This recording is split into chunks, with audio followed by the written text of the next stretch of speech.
welcome back to our channel. Is it recorded?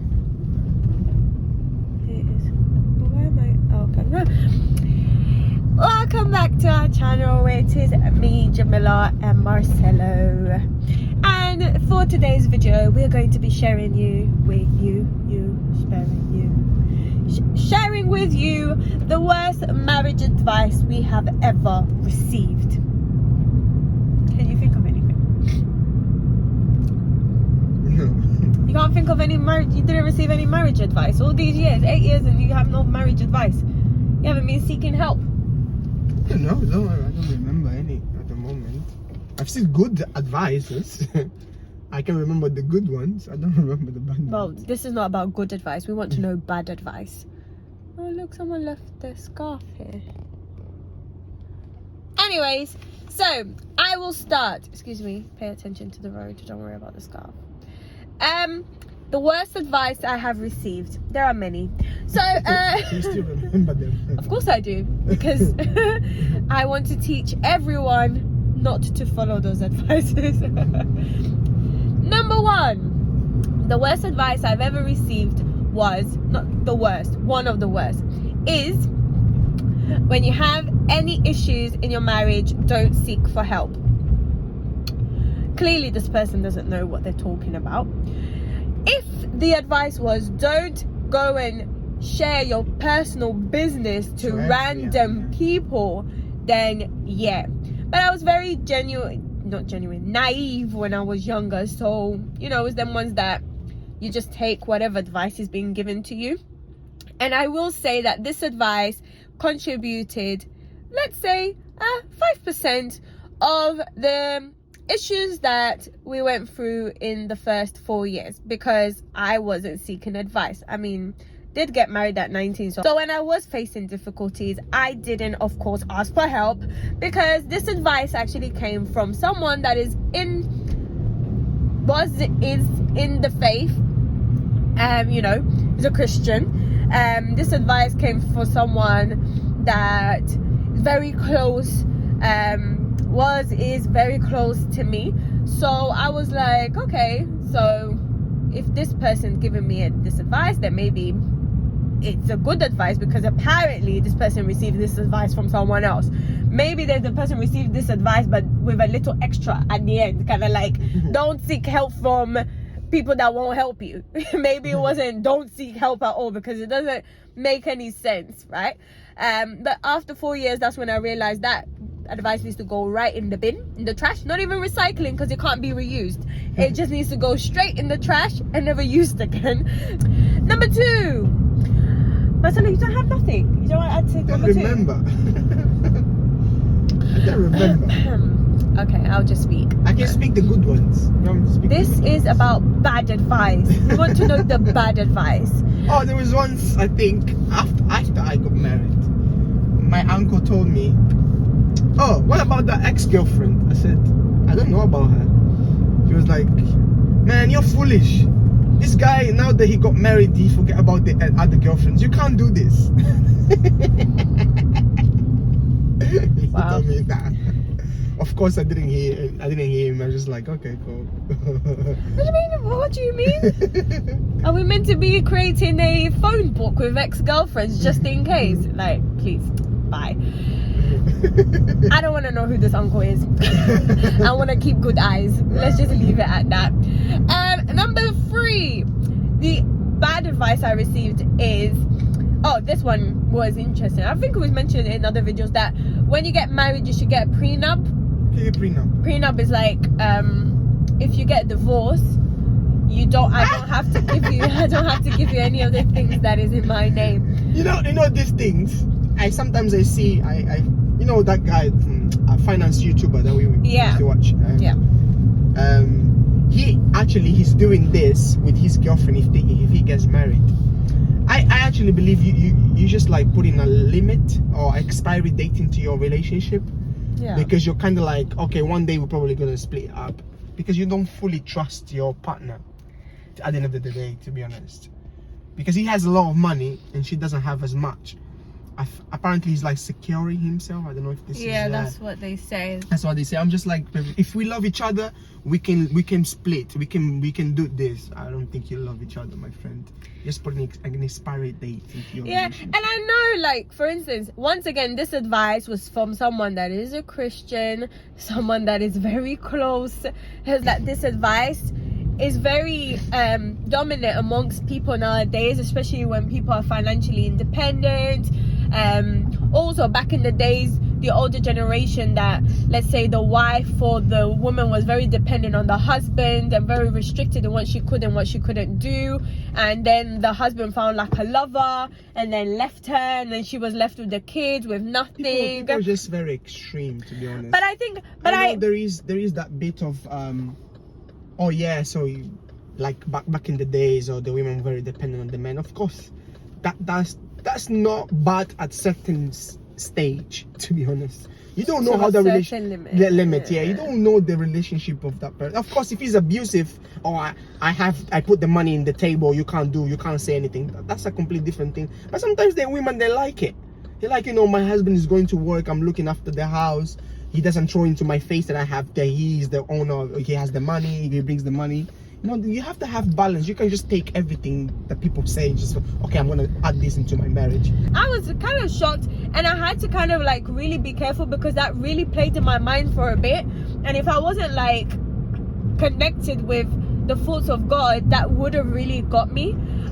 So that was like the third advice that I received that was kind of rubbish. Had to go to the trash. It went to the trash, not recycling bin, the trash. And the other one was, which right at the beginning, I mean, I just got married, mate, like 2 months ago. They start asking you when the baby's coming. What you mean? I am a baby in marriage at the moment. I don't even know what I'm doing. Why would I bring a child into this?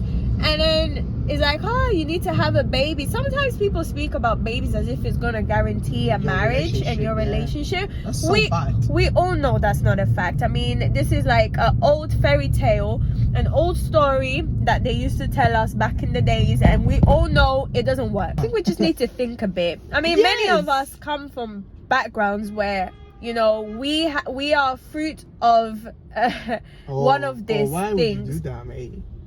One of those things that our parents had us, and still, let's say our mums were still betrayed, our dads were still betrayed, and it doesn't work, right? You know one thing, guys, if you want good advice, if you want to give yourself good advice, just look around in your family marriage. You will receive good advice. Yeah. Without people speaking.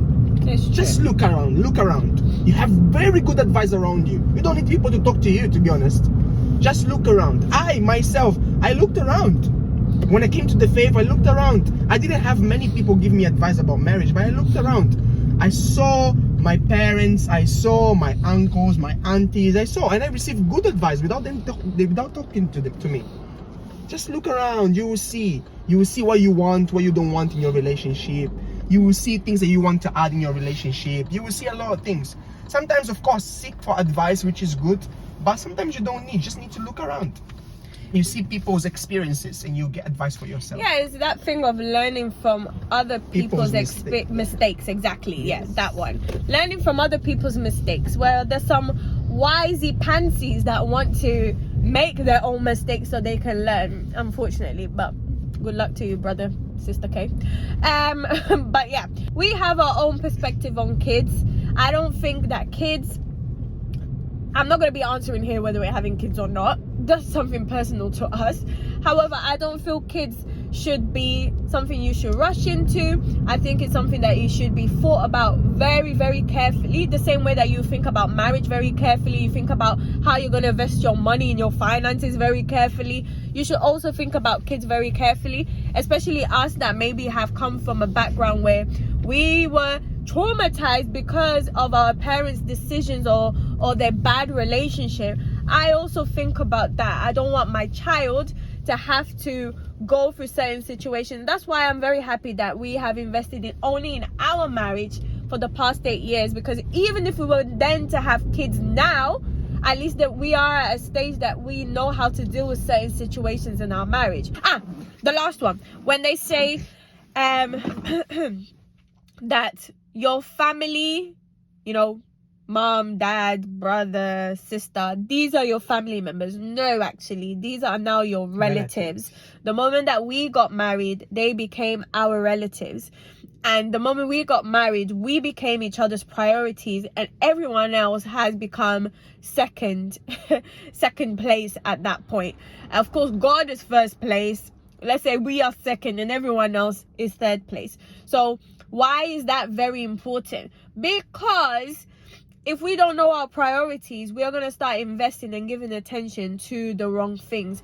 And if I start giving attention more and taking more into consideration what my mom says, or, you know, spending more time with my mom, everything my mom says I do, and all this type of stuff, I will then stop investing in my relationship. And that's going to create like a barrier, because as much as I love my mom, as much as he loves his mom, I also love my mother-in-law. They are no longer in the place that they were when we were single. That has now changed. And I think that's what many people get very mistaken. Oh, but I have to, my mom did so much for me. Yeah, my mom did so much for me as well. But it's come to a stage now that I need to do so much for my husband. And my mom, I'm always going to be thankful whenever I have the opportunity to kind of like honor her. I believe with the lifestyle that I have chosen, I'm already honoring her, because I'm not causing shame to my mom. You know, I'm being an example. I've done things well, whether it's my finances, the way that we got married and all this type of stuff. I believe this is a way of me honoring my mom. And in the future, if I have the means, when I have the means to honor her in different ways, whether it's, you know, buy her something big, a house or whatever, then it's likewise for my mother-in-law as well. We will do.